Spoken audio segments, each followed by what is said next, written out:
All right, here's the Chapter 11 walkthrough of the self-test. Again, if you haven't watched one of these before, it's just me taking the self-test and kind of explaining my answers as I go. I don't have an answer key to this, so I'm taking it just like you, which usually means I miss a question or two just because I've misread it or whatever, and I'm trying to kind of hurry through it so the video isn't too long. Anyway, so if you wait to the end when I click submit and I get my results, then I'll review any question I missed and explain why I missed it. So number one, the stockholders of a corporation have unlimited liability. That is false. One of the big advantages of a corporation is that it separates the owner from the business and creates the business as its own separate legal entity, which limits the liabilities of the owners, liability of the owners. Number two, which of these is not a major advantage of a corporation? Separate legal existence, that's an advantage. Continuous life, if one of the owners dies, the business keeps on going, that's true. Government regulations, that's never an advantage. It is a feature of a corporation. They do face some government regulations that other types of businesses don't, but that's not an advantage. And then transferable ownership rights, that is an advantage. Number three, which of the following is a major disadvantage of a corporation? The limited liability, nope, that's an advantage. Additional taxes, that is the biggie, right? Transferable ownership, that's an advantage. Limited life is not even a feature of a corporation. Unless, of course, you create that in the corporate charter and say that the business will only live so many years, but that doesn't happen very often. So additional taxes is the big disadvantage. Again, that disadvantage is that the business, because it's a separate legal entity, has to pay taxes on its income. Then, after they pay those taxes, they pay a dividend or a share of the profits through to the owners, and the owners will pay taxes on those dividends again, so it's a form of double taxation. Number four, which of the following is not a characteristic of a corporation?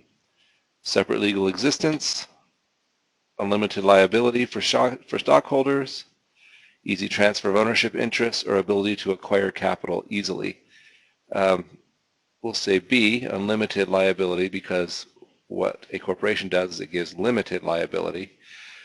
This ability to acquire capital easily, that could be a misnomer. It is a characteristic of a corporation, but it's still not easy. Okay, there's still a lot of hoops to jump through and a lot of steps to go through to get that capital. Number five, which of the following is a disadvantage of the corporate business form? No income taxes. Well, that's not true. Corporations do have income taxes. Government regulation is a disadvantage. Continuous life is an advantage. Easy acquisition of capital is also an advantage. So government regulation.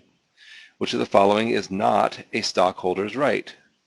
The preemptive right, the right to share in dividends, the right to vote in the election for the board of directors, and the right to participate in management decisions. So that's D.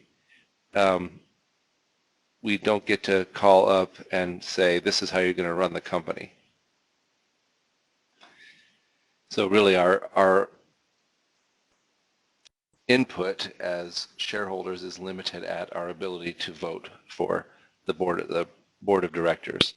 The preemptive right is that right to always maintain the same percentage of ownership. Even if new shares are issued, then we're still going to always maintain our percentage of ownership. So that is a stockholder's right. All right, number seven. Ernest, an individual, receives $100 from Vernon Corp in dividends and is in the 28% tax bracket. Vernon Corp paid corporate taxes of $100 at a 20% tax rate. How much in personal taxes will Ernest need to pay? This is where that double taxation issue that I mentioned earlier comes in. The idea that even though the business paid a certain tax rate on it, the individual who receives the dividend will also have to. My concern with the question is I think they want us to go ahead and assume that he made $100 and we apply a 28% tax bracket to it, so he'd have to pay $28 in taxes. But in real life, that's not true. Dividends are usually taxed at a lower rate, usually 15% for qualified dividends, and then all other dividends at 20%. So I'm not sure what they want, but I think they want us to recognize really that dividends are taxable even after the corporation's already paid taxes on them. We'll see when we check it. The par value of corporate shares issued represents the corporation's legal capital. And the answer to this one is true. That's what legal capital is. Number 9, which of the statements is false? Ownership of common stock gives the owner a voting right. That's true. The stockholders' equity section begins with paid-in capital amounts. That's usually true. The authorization of capital stock does not result in a formal accounting entry. That's true.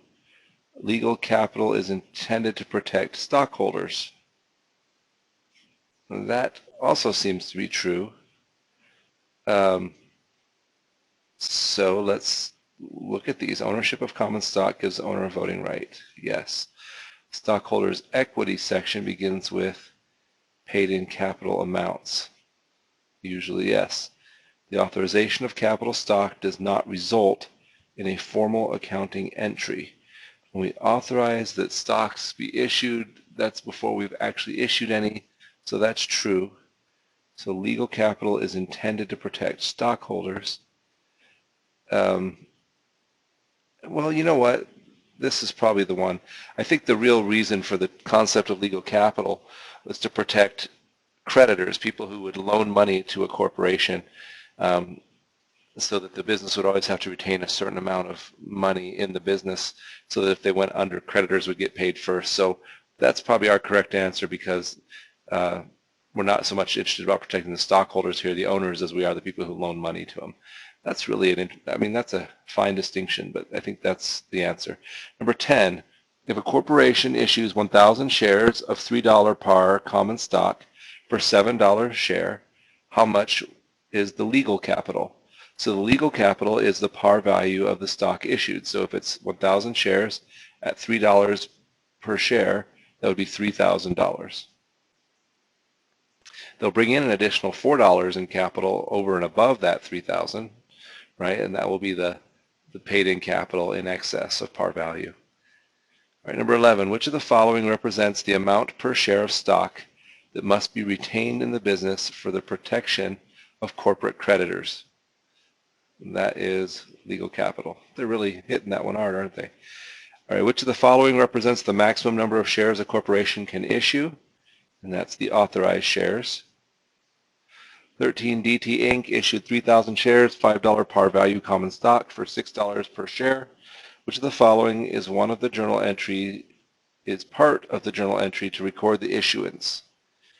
So what we would be doing is we would be, let's see, if we issued the stock, 3,000 shares for $6 per share, that would be $18,000 debit to cash, and then we would credit $15,000 to the common stock account, and we would credit an additional $3,000 to the additional paid-in capital account.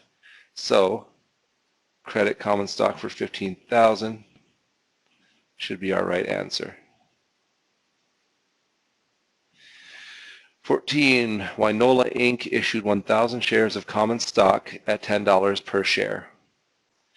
If the stock has a par value of $4 per share, which of the following will be part of the journal entry to record the issuance? So again, if we issued 1,000 shares at $10 per share, our cash would increase or be debited by $10,000. Our common stock account would be credited the amount of the par value, so 1,000 shares times $4 or $4,000, and the additional paid-in capital account would be credited the other $6,000. So let's see, a credit to common stock for $4,000. That's true. Debit to cash for $4,000. Nope, we would debit cash the full $10,000. So it's a credit to common stock. 15, Harrison Inc. issued 4,000 shares of common stock at $12 per share. If the stock has a par value of 50 cents per share, which of the following would be part of the journal entry? So again, if we issue $4,000 or 4,000 shares at $12 per share, that's going to be $48,000 debit to cash.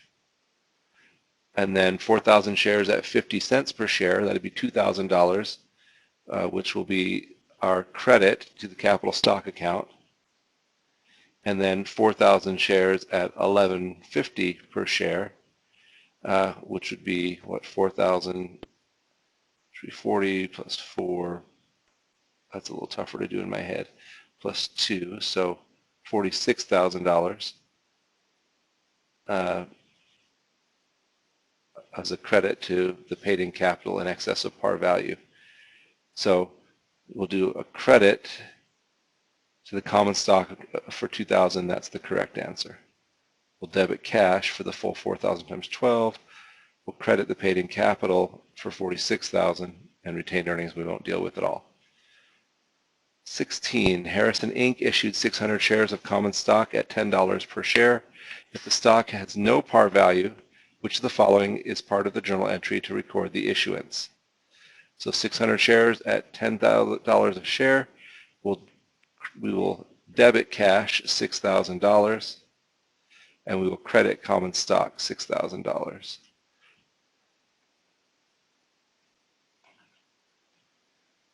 So 6,000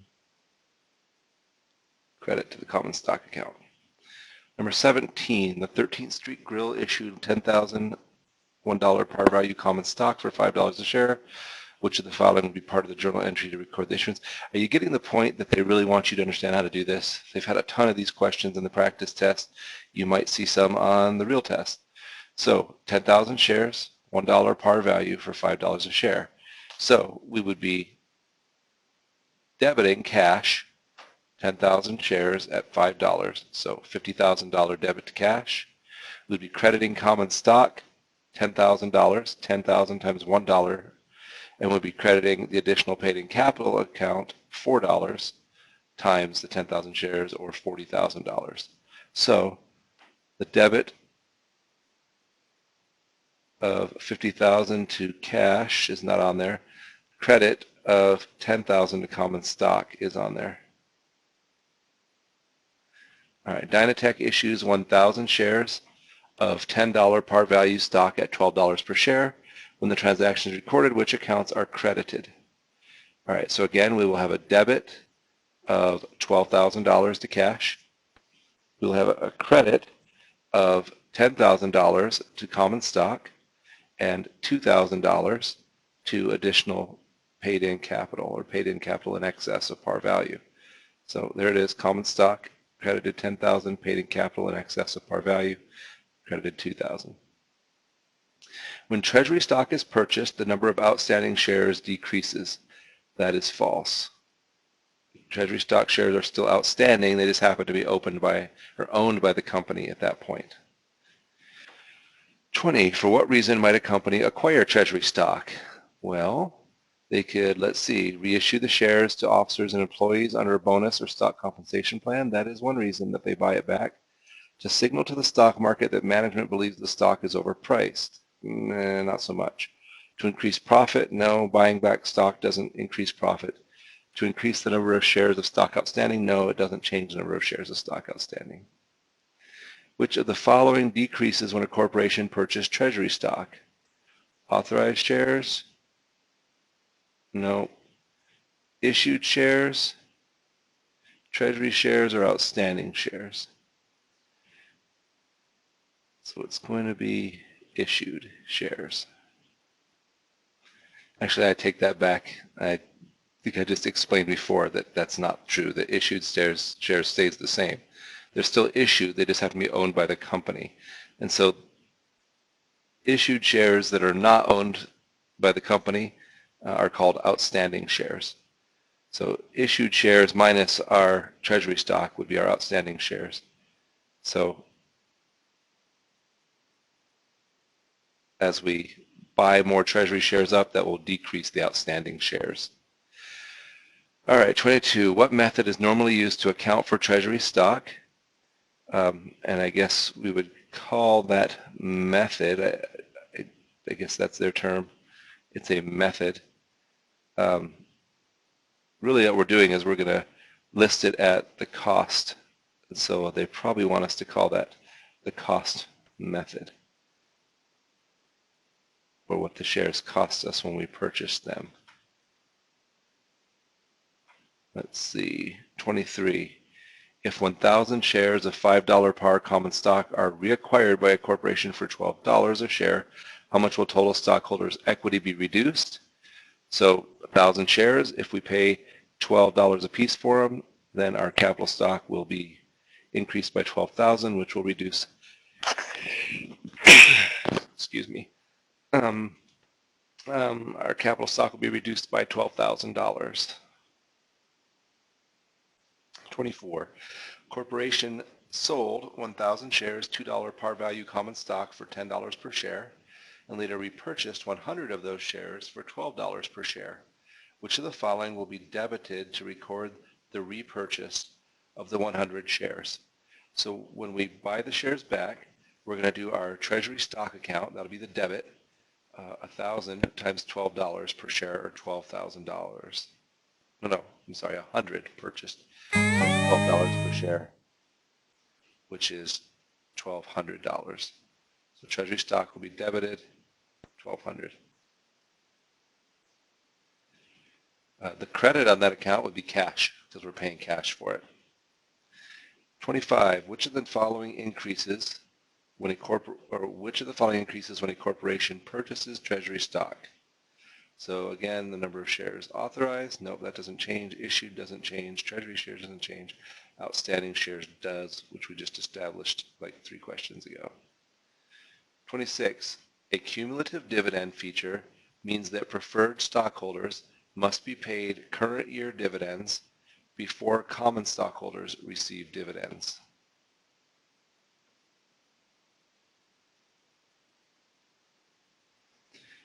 And that's already the case for preferred stockholders, that they're going to receive their dividends before the common stockholders receive theirs. But a cumulative dividend means that if the preferred stockholder hasn't received dividends in a previous year, that they will get paid those previous year dividends plus the current year dividends before the common stockholders get any dividend. So I would say this is false because it doesn't spell out the whole thing of what a cumulative dividend is. All right. Dividends in arrears are reported as a current liability on the balance sheet. And the answer to that one is false. If a company doesn't declare a dividend, then they don't owe anything. In the future, if they declare a dividend and their preferred stockholders do have cumulative dividends, at that point they'll have created a liability because they'll have to pay the past dividends in arrears plus any current dividends. But that happens anyway, right? When we declare a dividend, it creates a liability at that time called dividend payable. 28. A corporation has cumulative preferred stock on which it pays dividends of $20,000 per year. The dividends are in arrears for 2 years. If the corporation plans to distribute $90,000 as dividends in the current year, how much will the common stockholders receive? So if the dividends are in arrears 2 years and the dividends are $20,000 a year, that's $40,000 in dividends in arrears plus another $20,000 this year, which makes $60,000 in dividends going to the preferred stockholders, leaving $30,000 of the total $90,000 dividend to go to the common stockholders. 29. Which of the following statements is incorrect? Dividends cannot be paid on common stock, while any dividend on preferred stock is in arrears. It's true. Dividends in arrears are are not considered a liability. That's true. Dividends may be paid on common stock while dividends are in arrears on a preferred stock. That's the opposite of A. So if A is true, then C must be false. And when preferred stock is non-cumulative, any dividend passed in a year is lost forever. That's true. All right, number 30. Which of the following is not a right of preferred stockholders? Priority in relation to dividends, we've already established that's true. Priority voting rights is false. Preferred stockholders don't have any voting rights. They're only preferred in the sense of dividends. Priority to the assets in the event of liquidation, that's true. If the company has to sell its assets to close down, after the debts are paid, the preferred stockholders will get those assets first. And priority to dividends, assets,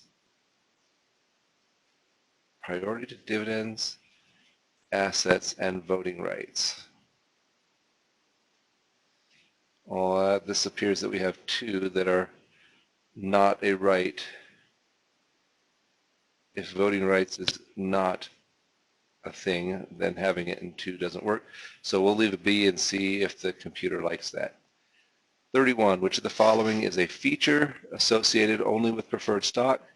Dividend preference, preference to assets in the event of liquidation, cumulative dividends. All of the answers are correct. 32, MBOT Corporation has 10,000 shares of 8% $100 par value cumulative preferred stock outstanding at December 31st, 2014. No dividends were declared in 2012 or 2013.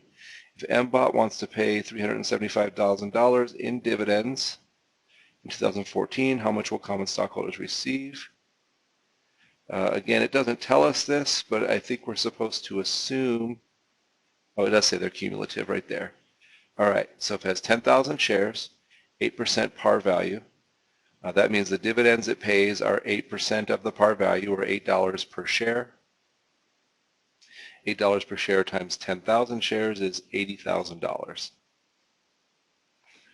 So if no dividends were declared in 2012 or 13, we're 2 years dividends and arrears. That's $80,000 for the first year, $80,000 for the second year, $160,000, and now $80,000 for the current year of 2014.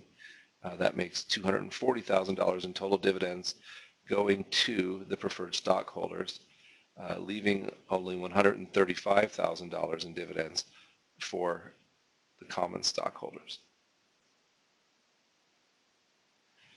33, how are dividends and arrears reported on financial statements? And the answer is in a footnote, because they're not a liability, they're certainly not an expense, and they're not an equity item either. So instead, we might just put something on the footnote that says, if we declare a dividend in the next year, we'll have to pay dividends in arrears to the preferred stockholders. Let's grade it and see how we did. It says I got 94% correct. Let's see which ones I missed. Number 19, when Treasury stock is purchased, the number of outstanding shares decreases. That was again me confusing the term outstanding with issued. In fact, I explained later on why outstanding was the correct answer, because outstanding is issued shares minus any held in Treasury stock. So that was an error on my part. And then which of the following increases when a corporation purchased Treasury stock? And that says increases, and I think I read it as decreases. We know that the outstanding shares would decrease, but the number of Treasury shares would increase if we were to purchase Treasury stock. And apparently it liked the rest of our answers, including this one that we were worried about. Preferred stockholders do not have voting rights. Again, that would lead us to be wrong on this one as well, but we guessed right. So that's it. Good luck on the exam. As always, let me know if I can help in some other way.